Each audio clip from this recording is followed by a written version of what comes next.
I'm gonna probably pause like every shot. So go ahead. The Sully family are landing. They're all experienced Ikran flyers. So we have a whole methodology that's been worked out over the years for how to have actors ride one of these creatures. They go on what we call a buck. It's manually operated. It's not a motion control system. So they actually tip the creature up and then they dismount and all that sort of thing. For a shot like that where Neytiri is dropping down from quite high, we probably would have had her stunt double Alicia do the landing. Alicia is a very good Ikran rider. Well, so is Zoe. But if it was something like dropping 10 feet, you know, we probably, that's where the stunt double would come in. Our arrangement was for the pink-skin boy only. Production designer Dylan Cole, who works on the Navi side of the story. We have two production designers, also Ben Proctor, who works on the sort of the human RDA technical side of it. So it would have been Dylan, whose team had to figure out the look of the gondola. I remember being very involved in that. I said I want it to be like baskets. I want it to be like it's bent rattan. They bend the rattan, they bind it, and then they stretch woven sort of canvas or tarp between that and woven decking. The Navi would not cut down trees and shape timbers and build a ship the way we would build a ship, and that would probably be also much too heavy for the Medusoid to lift. The Medusoid itself is something like 500 or 600 feet tall. It's an enormous bag. You know, when I was in my 20s, I had some ideas for designing a science fiction film that I was writing at the time, and there were these big kind of floating jellyfish-like creatures that I called aerosolenterates, a solenterate being the correct Latin name for a jellyfish. They didn't have the veins because what I call veins, which you would think of as sails, right, that the crew manipulate. The thinking there is that it's a thin membrane like a jellyfish. It's an animal, and it has inside it a kind of bacterial bioreactor, kind of like we have in our own stomachs. And, you know, we generates gas and we toot, right? Well, it just fills itself with gas that's biogenic. It's creating hydrogen and methane gas. So it's basically a living blimp or living balloon. They travel all over the world based on the wind currents, which they know, and they have a navigator.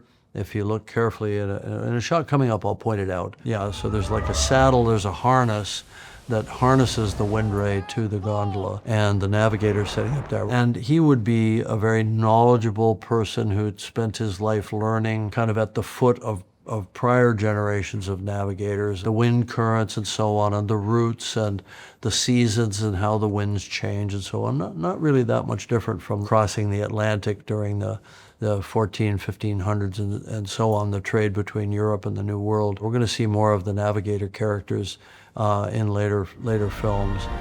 Lighten ship, come up easy!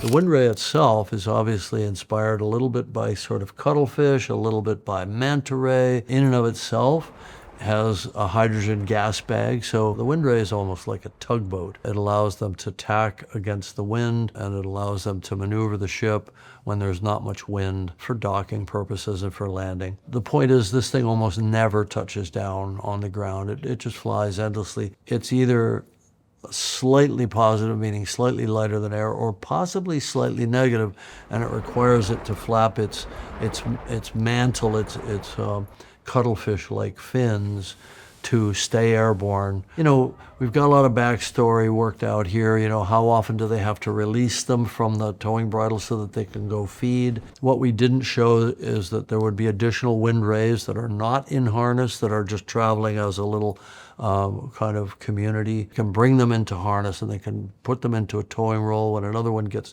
sick or needs a timeout or is just getting tired. You are already trouble. A trader must move freely. We cannot choose sides. So we don't explain much about the wind trader culture. We just let the audience take it in at face value, but there's definitely an exotic aesthetic to them in terms of the way they dress. There's a little bit of logic to it as well. Even in the tropics, the second you go up to some altitude, especially if you're in highlands, going over mountains, that sort of thing, they might experience some quite cold winds. So they wear capes. which allow them to sort of breathe and not be too hot when they're down in the surface level in the tropics. They wear their long braided, what we call the knurl whip or the kuru. They'll wear that sometimes wrapped around their neck for safety and pinned so that it doesn't get tangled up in the rigging and the ropes. They're always working with rope lines. So they wouldn't want to get their kuru caught in amongst the lines and maybe going through a fair lead and injuring them, because there's this sensitive nervous system, sort of almost like an external spinal cord that goes down through that thing to the end. Veins out, fall! Hold out and race! Fall to windward! Heave!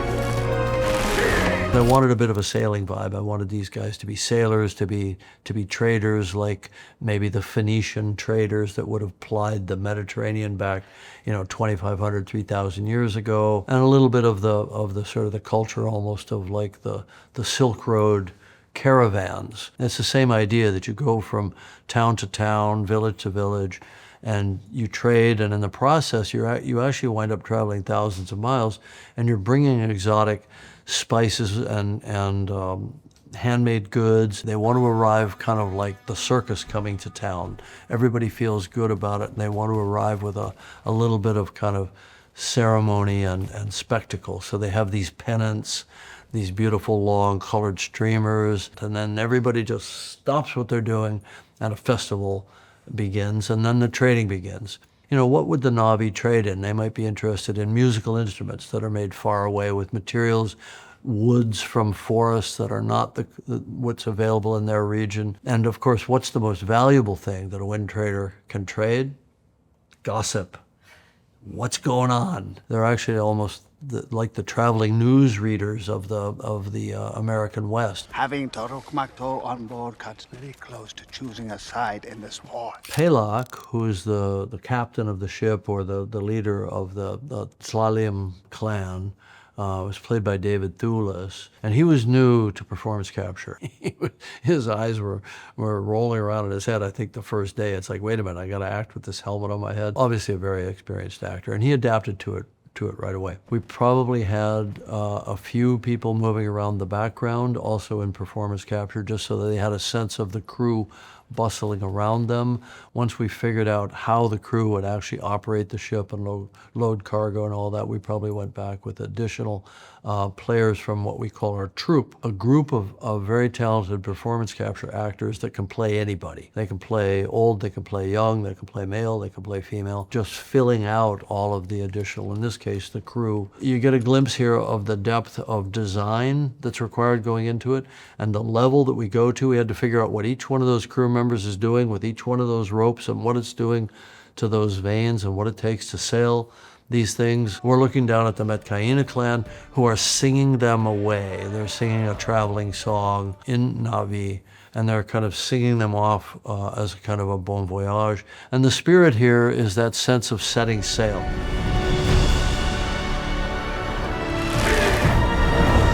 had to figure out, how do you sail one of these things?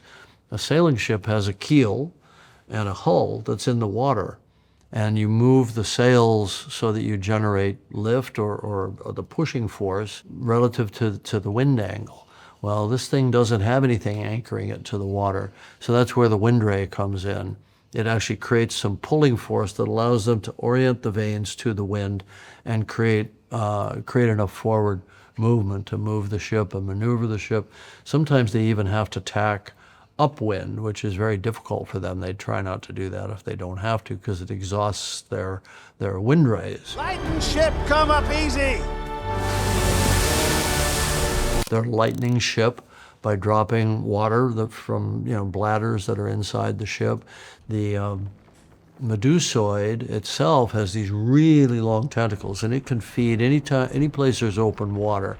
It can feed in the water, it can capture fish and so on. We always imagine and world build so much more than what finally winds up in the movie, so that you get a feeling that you're only seeing kind of the tip of the iceberg. And there's a lot of density here, there's a lot of detail.